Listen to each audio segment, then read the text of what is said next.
Welcome to This Old Town Collector's Edition with Alan Oren. We will take a look at some of our favorite journeys through Long Island history, and this time those journeys will be vigorous. We'll be moving with the athletes who engrossed Long Island, with the sports figures, human and not, who left their marks on our plains and our playing fields. They were the first to bring golf to this country, the fastest around the track for decades. There were even two gents named Ruth and Gehrig. Let's start at the links. And start is the appropriate word, because golf got its first strokes, at least in our country, in the hills of Shinnecock. When we think of Shinnecock Hills, we usually think of putting greens and fairways, but historically, that's just part of the course in this old town. Yes, golf got its start in this country at Shinnecock Hills. Samuel Parrish and Edward Mead, two wealthy East Enders, saw golf in Scotland and invited its top pro, Willie Dunn, to design a course here. On this very spot, legend has it, Dunn dropped the golf ball, Mead hit it, hooking it right, and driving it over the railroad tracks. Where it landed, they built the first 18-hole golf course in America, with the first clubhouse in America by architect Stanford White. As it grew, the club became the model for other course builders who came to take notes. They noted that women were welcome from the start in 1892, with the first woman star, Beatrice Hoyt, playing at Shinnecock. They noted a course loved by the pros as a throwback to the rough, tough Scottish courses, and played by the pros in the U.S. Open in 1986 and the very first Open in 1895. Those notes produced two other world-class courses nearby, Maidstone and National. Ironically, it was the Shinnecock Indians who helped build the Shinnecock course. Ironic because the land was originally theirs. Then, through trade and legislation, they were left with a 600-acre reservation.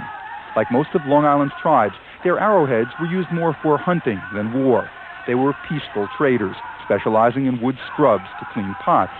10 of them gave their lives to save a neighbor's ship off Southampton, and their most prominent minister was honored with a state plaque and grave. They remember their heritage each year with a special powwow, but beneath the historic garb are a people governed by their own trustees, ministered by their own church, and employed in a variety of careers in surrounding towns. They are often private, declining to be part of this report, for example. But their reservation, much of it still pristine, probably saved them from extinction. Of 13 Long Island tribes, they're the only community left. So how old is this old town? Well, it's as old as the first Shinnecock, as old as the hills, the Shinnecock Hills. And the Shinnecock course is still a favorite among world pros. But let's not slight that army of amateurs. Long Island was home to some of the earliest and finest sports clubs for everyday athletes. You could fish, you could shoot, and of course, you could shoot the breeze in clubs from Oakdale to Woodmere. Perhaps most famous, though, was the Wyandanch Club, part of Smithtown history. Smithtown is surrounded by natural beauty, the waters of river, harbor, and sound, and that may well have drawn its founder to this old town. The story of that founder, Richard Bull Smith, is perhaps the most famous legend of Long Island. He rode a bull for a full day, it said, and Wyandanch, the Indian chieftain, gave him all the land he encircled. Or that may be bull, for some say he got his name from the many legal bulls, additions he signed his name to, while others say it was from his large size. This was his special chair and blustery disposition. This 10th generation Richard Smith, also a large man, says most of the family disowns the legend. Most. I have one very devout uncle who still believes in it. That's all. I hope so. The more historical account is no less dramatic. Wyandanch's daughter was kidnapped at her own wedding, and the Indian abductors arranged ransom through Lion Gardner and perhaps Bull Smith. The rest can be read in the words of this land deed. Wyandanch gave the land to Gardner, who later gave it to Smith, a witness to the chief's signature, a two friends mark. Either way, it's ironic that Smith's graveyard has often been left overgrown, though the grave itself is as imposing as the master. Back to Smithtown's natural beauty, it still draws recreational sportsmen. In fact, the Wyandanch Club in this historic building was for decades one of the island's most famous hunt and fish clubs. Yet biking, it turns out, was the town's biggest craze. At the turn of the century, bike paths ribboned the area, and women wore special bloomers to help them pedal. The railroad even ran biking trains from Manhattan and sponsored Mile-a-Minute Murphy, who vowed to keep up with a 60-mile-an-hour engine, and did. So the history of Smithtown has been very moving. It rode into existence on the horns of a bull. It rode through the turn of the century on bicycles. Now, bicycling was such a big sport on Long Island that at one time the Long Island Railroad ran bicycle cars, and they were filled with two-wheeled travelers. And we will move from the two-wheeled to the four-legged when we return after these messages.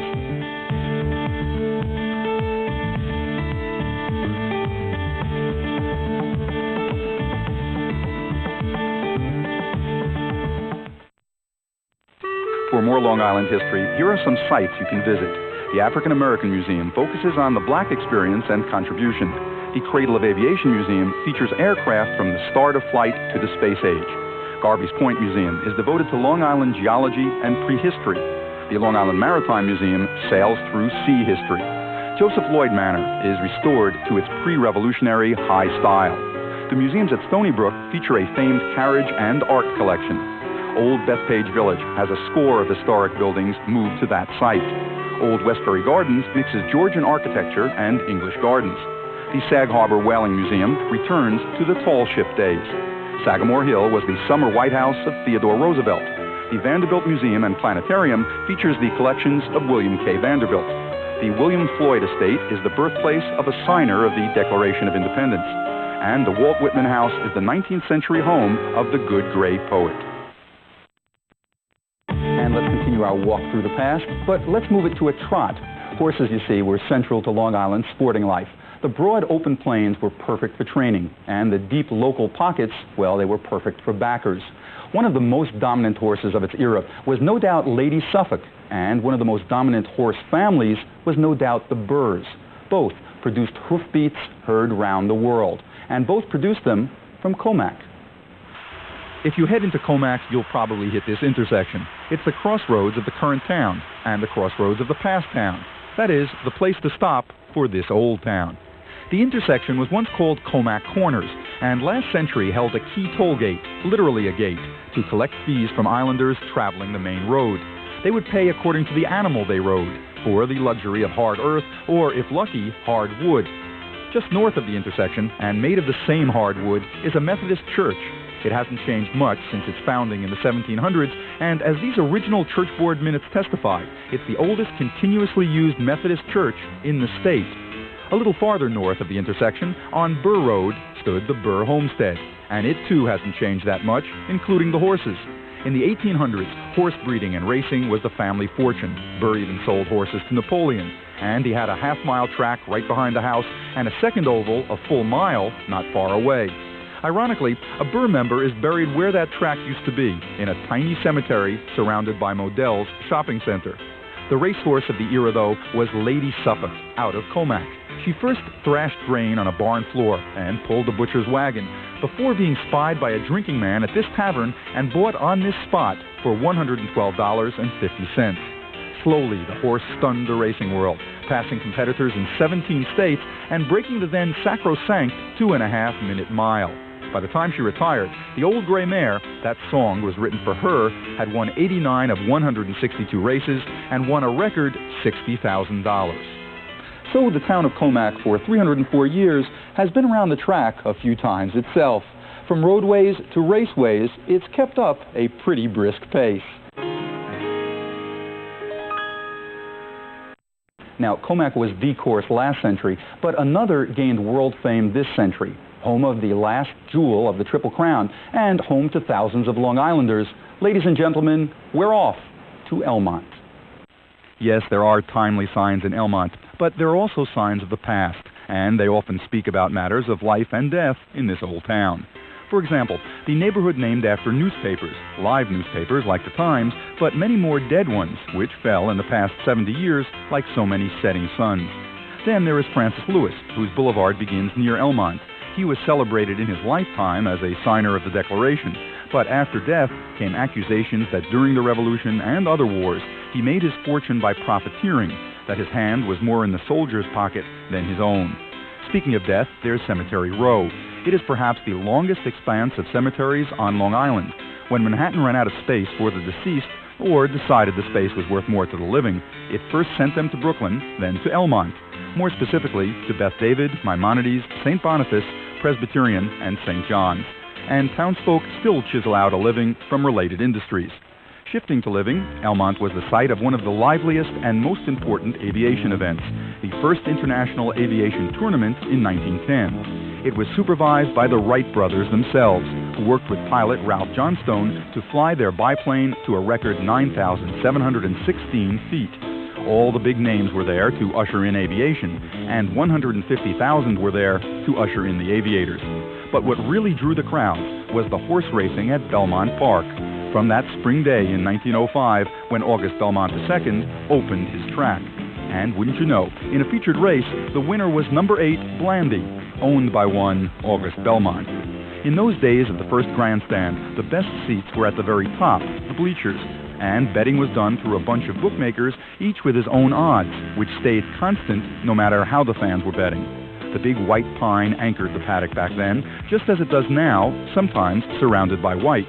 On such days, the track seems more suited to Winter Olympics, and the new stands, built in 1968, stare coldly at the cold grave in the infield of ruffian who broke down during a heated match race. But the finish line still beckons, the line where Secretariat won by 31 lengths in a world record 224. And the line, like Elmont itself, where past and present seem to meet. So the results are in. Elmont is a town filled with activity, from racetrack to air show, and a town filled with rest, Cemetery Row. And finally, a look at an unexpected entry in our sports stakes. You might not associate Lindenhurst with recreation. Sure, it was home to a bunch of breweries which provide recreational activity of sorts, but you wouldn't expect Ruth and Gehrig to visit Lindenhurst, and certainly not to play there, and if so, not against the local Lindenhurst 9. But it's all part of Lindenhurst history. What's in a name? Well, quite a bit in Lindenhurst. As you pass through its decades of history, you discover a lot of name-calling in this old town. For example, when the Indians first sold the town, they called it Forsaken Land. When Northerners moved down for the salt hay, they called it South Huntington. But the biggest change was when Thomas Wellwood bought the land, then arranged with Charles Schleier to lure Germans and German Americans there. They called the town Breslau, like the German town, and served beer to prospective buyers. Sales tours sometimes got rowdy. One of the men got knocked on the ground, and his 300-pound wife came and stomped on the marauders, and I think she shoved an umbrella into one of them. Finally, the town was named Lindenhurst, Linden Grove, but it didn't turn over a new leaf. One of its major industries was its breweries, the only ones on Long Island, and with them the pubs, 60 in 3 square miles, which made Ripley's believe it or not. The biggest beer, appropriately, was Linden, the pride of Long Island, and the pride of the townsfolk, because its factory had a sink that was tapped into the beer kegs. So anybody who ambled in would just turn on the faucet and the beer would flow like water? Right. Definitely. Did you have lots of visitors? Lots of visitors. Just across Montauk Highway was a favorite spot to eat fish and catch fish for 2 of the town's most famous visitors. Lou Gehrig at center and Babe Ruth at right loved to fish the waters of Lindenhurst, and to rest, as the Babe did, between catches. They even set up perhaps the island's most amazing sporting event, a game between their big league all-stars and the local semi-pro team. That day, Gehrig took his cuts, as did the Babe. And on this spot, the Babe hit a ball on a line that dropped just beside Montauk Highway. Out of courtesy, though, he stopped at third base. Out of courtesy, too, he left an autographed ball. So from Huntington South to Breslau to Lindenhurst, from buttons to beer to the Babe, this town has been on the move for its 123 years. And those local baseball clubs, with some big names, were all around the island. More on that after the break when we speak to Dr. Barbara Kelly, head of the Long Island Studies Institute at Hofstra University. She'll talk sports, this old town sports. Here are places to look for more information on Long Island history. Not all of these books, videos, and periodicals are in current distribution, but all are available at local libraries.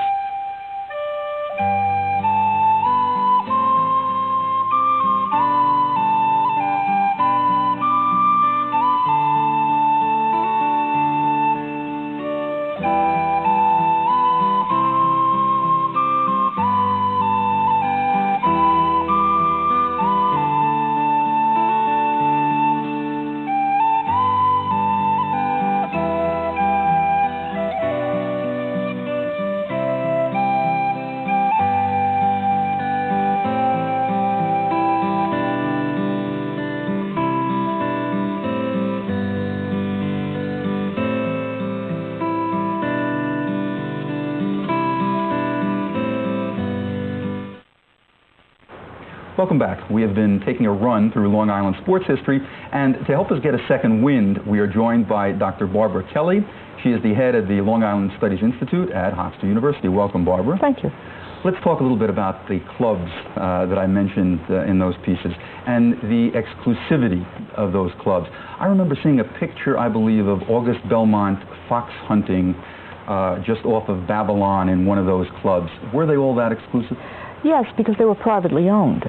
These men would join together and purchase a large piece of property, build a clubhouse, or if there were a house on site, they would take over that as the clubhouse, and it was their private preserve. What makes it very interesting is that in the 1960s, they began selling it off to the local communities, but leasing it back so they no longer had to pay taxes. It remained exclusive, but it was no longer theirs. Now, that was for a while. Was there any point where democracy finally struck and where the people in general were allowed to take usage of that kind of parkland? Yes, and a large amount of the credit for that belongs to Robert Moses, because at the end, well, even before the Depression, he began to push for the state acquisition of a large amount of property, which would foster recreation for the common person. And I know that some of these, I'm thinking, I guess, and I believe we have some clips or some stills of the one outside Oakdale. Some of them are really quite beautiful to use even for the general public. The one in Oakdale, I think, was originally the South Side Sports Club. Yes. Had some wonderful trout fishing then, has some wonderful trout fishing now. Are there many like that really offer those kinds of accommodations, facilities? No, not, I mean, you can go trout fishing, but when the wealthy people came, they came out sort of to rough it, and they stayed in this clubhouse, which was very well staffed, and they roughed it in the country. And you no longer stay in the clubhouse, you simply go there and partake of the fishing. Let's move from the clubs to the notion of racing, which we also touched upon. What happened to all of the great race breeding, race training among the horse races here on Long Island? Not around anymore. Well, property values, of course, had played a large part. You need a large site in order to do that. The problem, however, was bigger than that. Horse racing was building on Long Island up until the turn of the 20th century. At that point, the progressive reformers began to look askance at racing. They disdained the betting and the drinking that tended to go with it. And the New York State Legislature began to regulate. By 1908, the racetracks were beginning to close, and by 1912, even Belmont had to close down. It reopened in 1913 under the new rubrics. But that sort of dealt a bit of a death knell to the horse racing industry on Long Island. And then the buildup of suburbia made property worth much more for residential areas than it was for breeding of racehorses. You know, one aspect that I didn't manage to get into, it's only 5 pieces there, I didn't manage to get into the notion of horse racing and the county fairs, because horse racing was really central to the county fairs, Mineola, Riverhead. Talk a little bit about that to fill us in. It's interesting that you name those 2 towns as well, because those are the court towns. And horse racing originates even as far back as the colonial days with the court days, where people would come into town from their outflung farms and drink and race when the court closed down. And the fairs tended to be in these same county centers. At the beginning of the 19th century, the state of New York began to push for more scientific agriculture and animal husbandry, and so raising horses of a particular type for particular skills became part of the farmlands of Long Island. You mentioned the betting, and if I'm remembering my history right, I think that originated at one of the county fairs. I think it was Mineola, when at least the legal betting, I'm sure the non-legal existed for a while. Yes. The legal betting originated there and then sort of continued, obviously, until today. Yeah. Well, but then it was, again, with the reformers, betting became totally illegal, and it's only with off-track betting in the more recent history that it has been legalized. Let's shift one more time, and let's make that shift to baseball, to the Diamond. We looked at some of those local baseball teams. How prevalent were those kind of teams? I remember, for example, seeing a Kings Park Psychiatric Hospital team that made the rounds and played other neighborhood teams on Long Island. Is that pretty typical? Yes, and it's still typical. There are still some rather important semi-pro teams around the island, but Baseball was very important. Again, at the end of the 19th century, people became very interested in fitness, and sports was seen as a way not only for physical fitness, but for moral and social fitness. And baseball fits all of those qualifications. I mean, the best part about baseball is that where do you end up? At home. And that's always moral and good. So that baseball was the American pastime, in part because it lived up to our values as well as because it was fun to do. And every town sponsored some sort of small team. And yet, ironically, we don't really have even a minor league team at this point on Long Island. Yeah. As recent headlines will tell us. That's partly probably because of the availability of the major league teams. I mean, at one point we had 3 major league teams right in this general vicinity, and it probably made it unworthwhile. Now I think we'll probably move to a minor team soon. You know, we seem to have slighted certain sports. We've talked about racing, we've talked about hunting, we've talked about baseball, but there are some that we haven't talked much about. Football, basketball, tennis, for example. They seem to be much less prominent, much less important in Long Island history. Is that the case, and if so, why? Football, for most of its tenure, has been associated with collegiates. We have it, we just don't have it professionally. We have a large number of colleges on the island, and they all sponsor a team. Tennis, on the other hand, is somewhat elitist. One has to have the ability to provide a specialized court and specialized surroundings. So it's up until very recently, it's been the upper classes who could afford to support tennis. And there are a large number of private courses around the island. I guess let's move, if we can, to the future. And, you know, just try to summarize for us how you see the future in terms of Long Island sports. Are we going to change the emphasis on certain sports from what it is now? What are we going to see come future in sports? Unfortunately, I think we're going to continue to be highly organized in sports. We've been moving, I mean, if you think about even the little kids, they have pee-wee leagues that are organized. Kids no longer go out on the street and play stickball. They join a league and they go somewhere, and there's a coach and there are managers. And I think we're continuing to move into that highly specialized area and away from the casual, I will race you for $3 or... Specialization even in sports, even right? in sports. Thanks, Barbara, really. And we thank you very much generally for talking sports, though it's somewhat ancient sports. Our thanks also to viewers for listening to sports, though it's not quite the Ranger and Nick finals. And our thanks to those who helped create this Old Town Collector's Edition.